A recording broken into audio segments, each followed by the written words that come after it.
asalaamaaleykum suñu mbokk téléspectateurs yi yéen ñi nga xamante ni yéen a taamu seen télévision bii di Sama Penc TV suñu thème tey mooy l'apatride maanaam ñi nga xamante ni nii dañoo nekk ci dëkk te yoon xàmmeewu leen fa ci wàllum këyit. Sans plus tarder, nous allons donner la parole à la chargée de la communication du Haut Commissariat des réfugiés, chargée aussi au bien-être des apatrides, pour qu'elle salue les téléspectateurs et qu'elle se présente. Vous avez la parole. Merci, je vous remercie. Non seulement j'ai invité et non chers téléspectateurs, je me nomme Madame Aïssata Ba, je suis la chargée de communication du Haut Commissariat des réfugiés, aussi en charge des apatrides, et je suis là aujourd'hui pour représenter notre bureau régional. Je vous remercie. Donc je vais donner la parole à notre chère maman. Assalamu alaikum. Je suis Rokhaya, je suis représentée parents. maa ngi lay nuyu bu baax ci invitation. ñuy jox tamit kàddu ki nga xamante ni nii mooy jeune étudiant moom tamit mu nuyoo ak téléspectateurs yi. Salam alaikum à tout le monde. Permettez-moi de me présenter. Je me nomme Almami Touré. Je suis étudiant en deuxième année à l'UCAD. En même temps, je suis ici en tant que représentant de la société. Sans plus tarder, nous allons entrer dans le sujet qui est l'apatride. Quelle est la situation actuelle des apatrides? Les études statistiques ont aussi montré qu'il y a 10 millions d'apatrides dans le monde, dont 1 million en Afrique de l'Ouest et 700 000 en Côte d'Ivoire. Et nous constatons aussi que c'est un problème qui devient de plus en plus grave et c'est un problème qui prend une ampleur.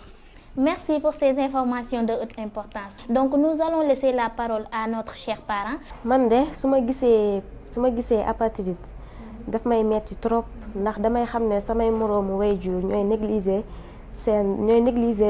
déclarer seeni doom pour ëllëg ñu mën a jëriñu seeni papier. Qu'est-ce que tu penses de ce thème? Qu'est-ce que la société a à voir sur l'apatride? Les enfants apatrides ont une vie difficile, franchement une vie précaire, et ils rencontrent beaucoup de difficultés. En plus de ça, ils ne peuvent même pas aller à l'école ni accéder aux soins de santé. Donc je dis seulement à nos chers parents que l'acte de naissance constitue l'une des preuves de nationalité. Nous avions préparé un témoignage, une fille qui est apatride. Donc nous allons vous montrer ce témoignage et on va revenir sur le plateau pour que chacun nous donne son impression sur cette vidéo. À tout de suite, chers téléspectateurs.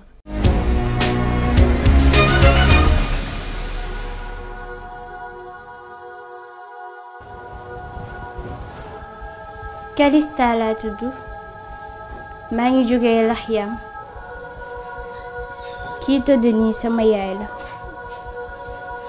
man de nee nañ ñaar fukki at laa am wante wóoruma parce que je suis pas déclarée maa ngi nii jàngatuma parce que dama apatride. À l'école on m'isole te tout ça c'est de la faute de mes parents. Mon père est décédé. À l'hôpital, on ne nous considère même pas. Isolés et perdus, terrorisés, sans aucun sens. Ku ñuy dimbali.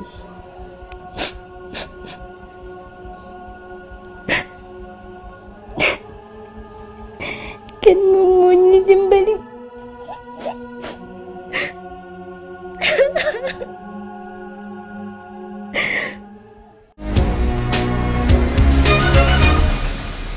Vidéo bi de moom ku ko seetaan boo dee nit dëgg sa yaram war naa daw. Donc on va te donner la parole chère représentatrice. Naka nga gisee ki situation? Donc en regardant la vidéo, c'est vraiment quelque chose de très triste de voir une jeune fille qui n'est pas à l'école parce qu'elle n'a pas de nationalité. Elle ne peut même pas soigner sa maman parce que sa maman aussi n'a pas de nationalité. Waa HCR fan ngeen toll sur lutte contre l'apatride?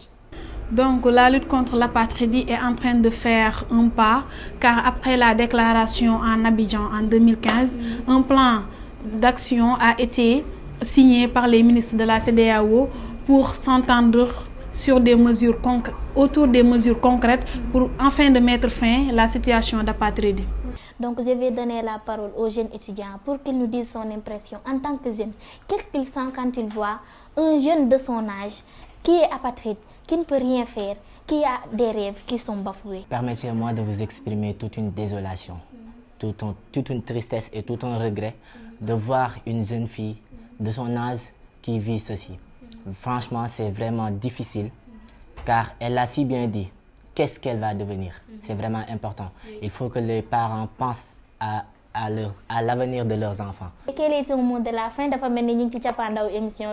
je vous remercie pour l'invitation tout d'abord et j'aimerais dire aussi que la situation d'apatride c'est quelque chose qui est vraiment difficile et quelque chose qui peut amener des répercussions dans le pays où ce taux est élevé car cela pourrait nuire sa sécurité, son avenir, son développement durable, mais aussi cela pourrait nuire la vie quotidienne des personnes concernées. Et comme le dit la Déclaration universelle des droits de l'homme, l'article 15, toute personne a droit à une nationalité, une personne a droit de changer aussi de nationalité, mais aussi nul ne peut arbitrairement priver une personne le droit d'avoir une nationalité. Donc je vous remercie.